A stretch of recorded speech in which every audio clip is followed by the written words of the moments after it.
Hi guys! So this is my second video in the One Suitcase, or 1 Year One.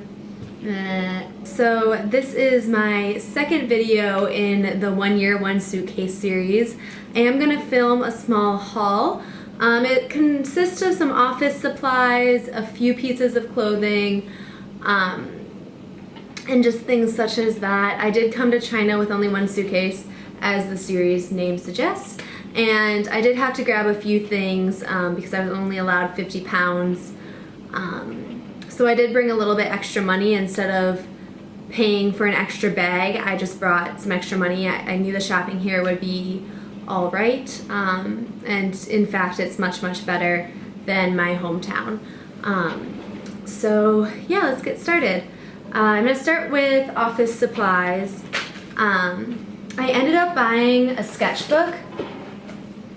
And I thought this one was so funny. So if you guys don't know, China's kind of infamous for their Chinglish. So their shirts, like one said, when I was shopping, I saw one that was like, mini hussy the. Like that's what it said. So I kind of adore buying things with Chinglish on them that don't exactly make sense, but kind of speak, I don't know, it just speaks to my experience here somehow. So it says New York on it, which is my all-time favorite city. Strangely, Tianjin makes me really nostalgic for New York, even though I only lived there for 3 months while I interned.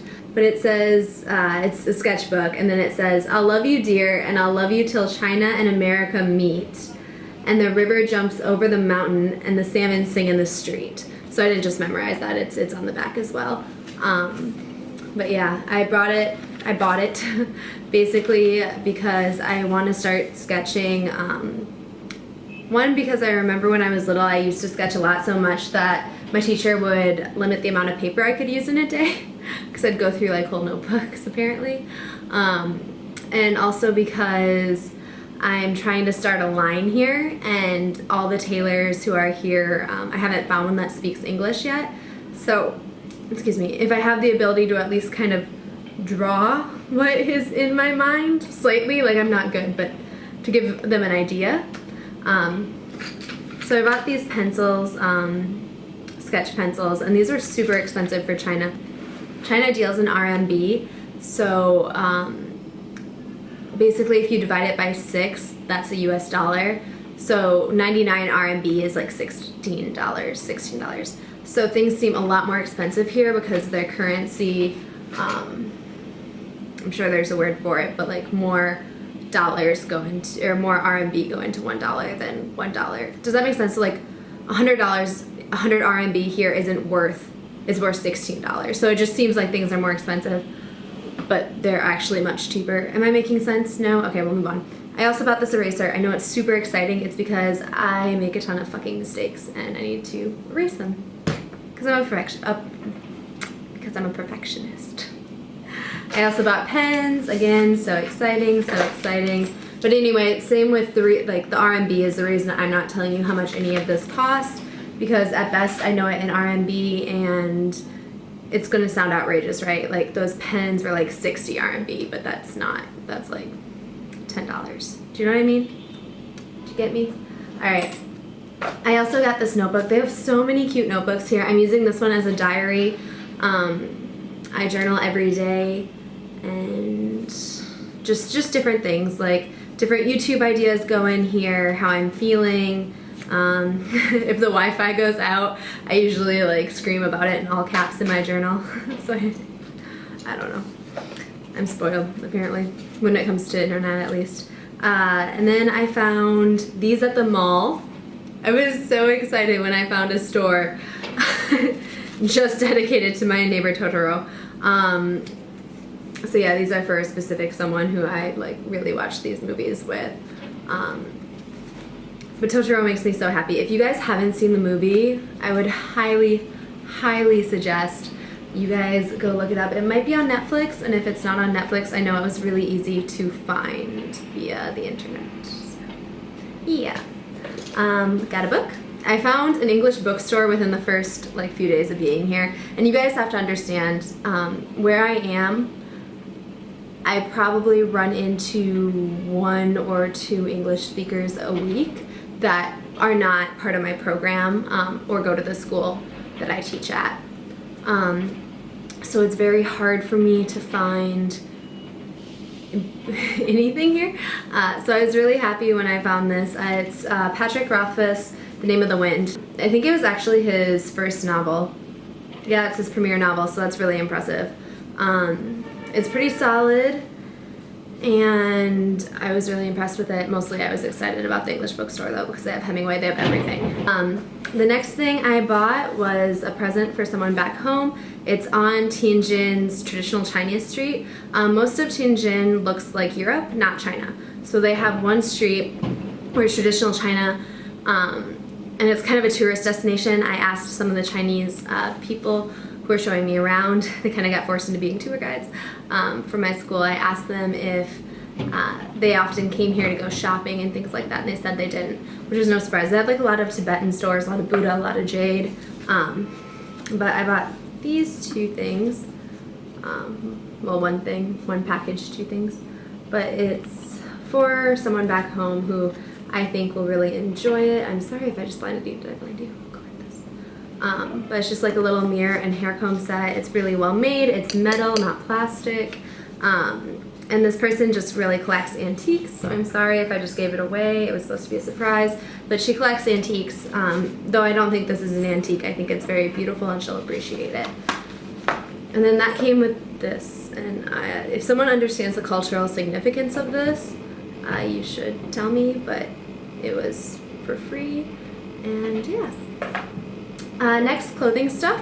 I got this shirt from Zara, because like I said in my last video, I really don't like buying basics when I can help it.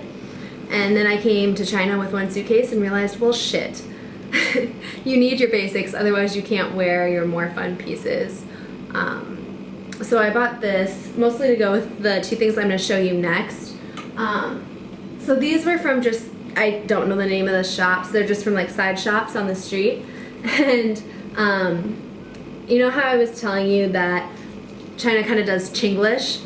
So they do the same thing. They really love patches, but it doesn't really matter what the patches say, because most of the time the people selling them or making them don't speak English, so they just like that they say English words. Kind of like how Forever 21 has like French words on all their shit, and kind of like how the early aughts went through that Chinese characters phase when people were just getting like random shit tattooed on themselves, and some of them said like dumplings. I mean, dumplings are great. I might get dumplings tattooed on myself, but see, that's like a choice that I would make. Anyway, it's kind of the same idea. So it says Army on this patch, and then it has Mickey Mouse's face in sequins, and it says hug. This one kind of makes sense with this one. And then it says St. Barbara? Street Barbara? St. Barbara? Yeah, it's just very distressed. I like the way it fits. I like what it adds to an outfit. And this one was about $16 because it was 99 kwai. And then the next one has a dress attached. I'm kind of doubling up on hangers here because the closet space isn't huge. Like I said, I'm staying in a hotel, so that's what you can see behind me. But I really freaking liked this. I spent like $30 on this. I don't remember what that is in kwai, but it's like a green jacket, and it kind of, you can't see, I'm sorry. Guys, I remember my first haul video. It's a green jacket. It kind of looks like it'd be a rain jacket, but it doesn't keep water out, so it's pretty shit at being a rain jacket. But I just really liked it. I like jackets that you can see your outfit underneath in, and like it's pretty see-through. I don't know if you can see me, but I could see you. You see that? Yeah, I like that. I think it looks really nice with my all-black wardrobe. It's kind of like booger green, like less opaque booger green, and I like that. Booger. I'm sorry, I keep looking at the viewfinder, guys. I'm new at this. I'm new at this camera, and I promise I'll get better at like staring into your souls. So the next thing I got, because these sunglasses that were my previous favorites turned into monoglass, and as much as I think this look could work for me, I really don't want to go out into the sun and have to just close this eye all the time. But I did love these. They were from Aerie and they looked really bomb when they were first, well, before they lost half of themselves. But because those broke, I just went to Zara, and I really like that Zara gives you this case. I think that's really nice as someone who constantly breaks their sunglasses, and bought these. I thought they were fun while still being pretty sleek and put together. I like the orange frames. I have this thing for orange lately, but I also like that it's not like orange. It's just kind of like orange, you know, orange. But yeah, now I can see when I walk outside. Because it's been really, really clear lately. There hasn't been much smog since I got here about 3 weeks ago, to be honest. I've been able to see the stars at night even, which I, before coming here, had heard was unheard of. But yeah, the clouds have been out every day. My window's right here, which is why I'm looking out. I'm describing the sky, hence I need to look at the sky. I apologize. But the clouds have been out, the sun has been out, so sunglasses are necessary. Last stop was Sephora. Yep, they have one of those here too. And I had forgot to bring perfume, and it's crazy hot here. So to be honest, the deodorant just wasn't handling it well. So I thought Balenciaga could help. This is the Rosa Botanica. I got the rollerball just because I'm never 100% sure how I'm gonna love something when it's been on my skin for a while, but I really, really like this one. It starts off pretty strong, and then it gets a little bit less.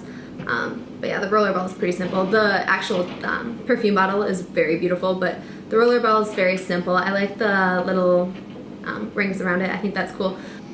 It smells so good. I mean, by Rose Botanica, I'm sure you can kind of understand what it smells like.